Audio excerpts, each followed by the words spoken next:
What should you do if your water breaks after 37 weeks? In this video, we're going to talk about the difference between your water breaking before you have contractions and your water breaking while you have contractions, some things to look for, and to help you figure out when you should go to your birth location and or call your medical team to come to you.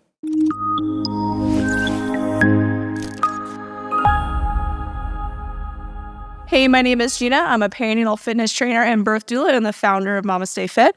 And I'm Roxanne. I'm a labor and delivery nurse and student midwife. In this video, we're going to break down the difference between PROM, or pre-labor rupture membranes, which means your water breaks before you're having any contractions, and SROM, which is spontaneous rupture membranes, which means that your water breaks after you've been having contractions. So you're actively having contractions and then your water just spontaneously breaks. When your water breaks, this usually allows baby to move deeper down into your uterus and press harder onto the cervix, which can intensify things. There also isn't this cushion of amniotic fluid around baby anymore, so sometimes contractions can feel a lot more intense if you're having contractions and then your water breaks. So the first thing that you want to do when your water breaks is we want to think about the acronym TACO. The first with T is to think about what time. So what time did our water break? Because we do want to pay attention to how long it's been since our water has ruptured. The next one is going to be A, which is amount. So how much fluid came out? Was it a really big gush or was it a tiny trickle? If it was a really small trickle, it may be known as a high leak, which means the upper part of the amniotic fluid sac broke, which could mean that contractions may not begin on their own without additional help, versus a big gush, which usually means the bottom of the amniotic fluid sac broke, which means now baby is applying more pressure to the cervix, which usually means that contractions will begin if we have PROM.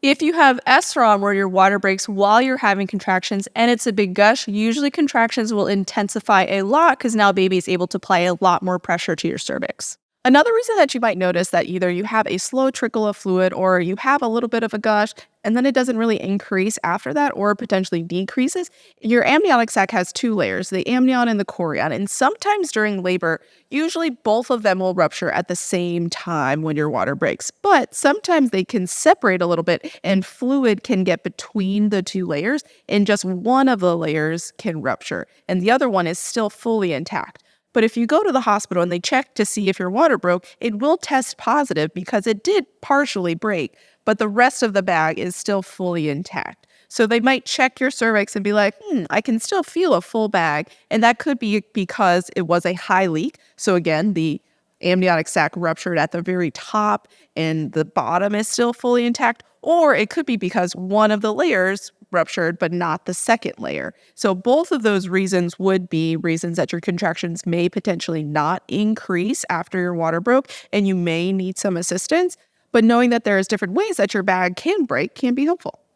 The next one is going to be C, which is the color. What color is the amniotic fluid? It should be fairly clear. It might have like a very slight yellowish tinge, but it should be a fairly clear fluid. If your fluid is any color other than clear, such as it's green, it has brown or black colors in it, or even if it's really red, these can all be reasons to go see your provider sooner rather than later. And the last one is O, which is odor. What does it smell like? And now amniotic fluid has a very distinct smell, and it's different than urine. And so if you're ever not sure, you can smell it, and if it smells like pee, it's probably pee. If it smells not like pee, it's probably amniotic fluid.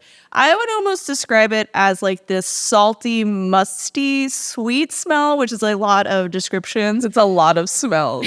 But it's a very distinct smell. Some folks will even describe it as almost smelling like semen. It smells like amniotic fluid to me. It's a very distinct difference than pee. It does not smell pee. It does not smell like pee. But it is important to note, if you have recently had intercourse where your partner finished in you and they are a male partner, if you smell it and it smells like semen, that's probably semen. It may be semen. So just be aware of your last interactions with your partner. Goes in must come out at some point.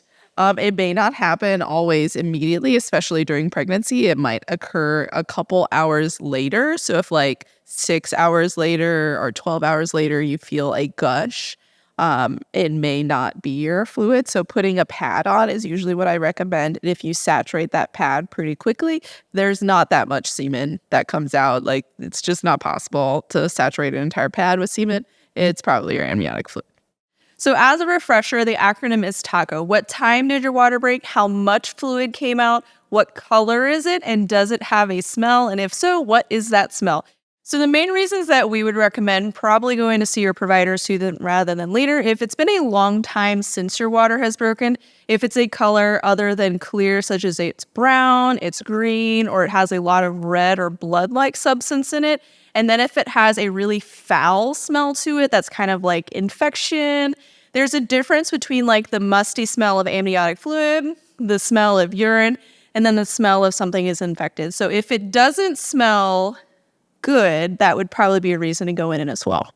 And so it can be really helpful to talk to your provider about their recommendations if your water breaks and when you should come in, because some of them may have some specific guidance based on your specific medical condition where they want you to come in right away, or maybe they recommend that you wait a little bit if everything's looking pretty good. So having a conversation with your individual provider on what you should do if your water breaks can be really helpful. So the first way that your water can break is it can break before you have any contractions. And this is not as common, but it can happen to some folks.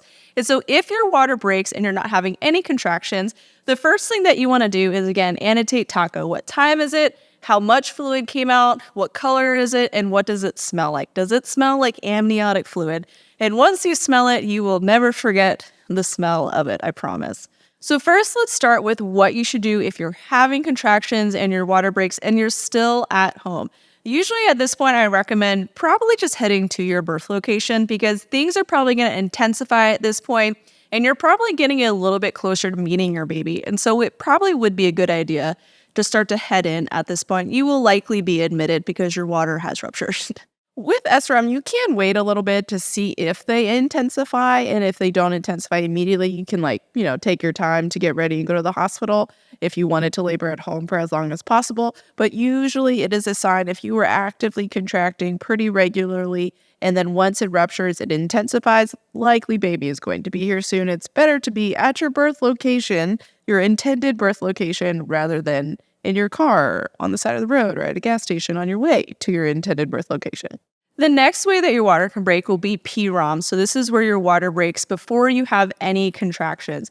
And for me as a doula, this is where knowing the amount is really helpful in addition to the rest of the acronym TACO. So if we have more of a high leak, typically I find that contractions do not begin on their own because baby is not actually applying more pressure to the cervix versus a really big gush of fluid. Usually contractions begin within the next 4 to 8 hours. If you do have PROM, usually my doula clients will start to breast pump or do nipple stimulation to help try to increase the oxytocin release to accompany the release of the prostaglandins with your water breaking to try to get this labor feedback loop going, because those two hormones are really important for our labor cycle. With breast pumping or nipple stimulation, usually it's 10 to 15 minutes per side for up to 2 hours. After that, if contractions really haven't begun to pick up or begin to intensify at all, it could be a good idea to maybe head to your birth location to seek additional help. With pre-labor rupture membranes, there are two different management styles of when this occurs. There is an active management style and then an expectant management style. With active management, this is where they're going to implement a lot of augmentation and induction methods to get your contractions started. So this could be with nipple stimulation. This could be with different induction medications like Pitocin or Cytotec, so like a cervical ripening agent or even like a mechanical dilator, something to try to get the cervix opening and dilating and labor progressing. Another thing that they might implement with active management is antibiotics, depending on how long it's been since that water ruptured. This is to hopefully prevent any infection from starting. Whereas expectant management, this is where we're going to wait for contractions to start on their own. So you have to be very patient with this process because it can take up to 24 to 48 hours to wait for these contractions to start. But not everybody wants to wait the 24 to 48 hours because that's a really long time to wait for some people, and especially just waiting in the hospital. So for some people, if you know you want to do expectant management, kind of if you've discussed this option with your provider, if it does occur during your labor, you could wait at home until you can see if contractions, one, start on their own, or you can head to the hospital immediately and then they can monitor you at the hospital but not use any induction methods. With expectant management, the worry is that there is an increased risk for infection when your water has been ruptured for over 18 to 24 hours because the amniotic sac is that barrier between your baby and the outside world. And once that barrier is no longer there, there is an increased risk that potentially bacteria can then enter into the uterus and infect baby, or potentially just like the placenta and where baby is like the stuff surrounding baby as well. So they want to make sure and monitor these babies to make sure that there isn't any infections brewing once that water has ruptured. But studies have shown that even with expectant management, this doesn't increase your risk of infection by waiting necessarily, especially if we are decreasing our cervical exams, because cervical exams are the number one reason for increasing the risk of infection during labor. The more cervical exams you have, the higher risk of infection you have, not necessarily just your water being broken for a prolonged period of time for 24 to 36 hours. The cervical exams was the one indicator that actually had like crazy increased risks the more you had, especially if you were also ruptured. So with expectant management, the key is to not have cervical exams because that is also going to increase that risk of infection. So being in the hospital and them checking your cervix is going to increase your risk a little bit more than being at home where no one is actually checking your cervix. But it is really beneficial to discuss both of these options with your providers because with expectant management, they might have different protocols that they might want to implement to ensure safety. So like if you are home for maybe 12 hours, that's when they would recommend you coming in. Or at the 24 hours is when you would come in. Or they may not even offer expectant management at your hospital and they only offer that active management. And then there's more questions with just active management. So when talking to your provider, it's important to understand what options may or may not be available to you if your water has broken. And this can vary from birth facility to birth facility.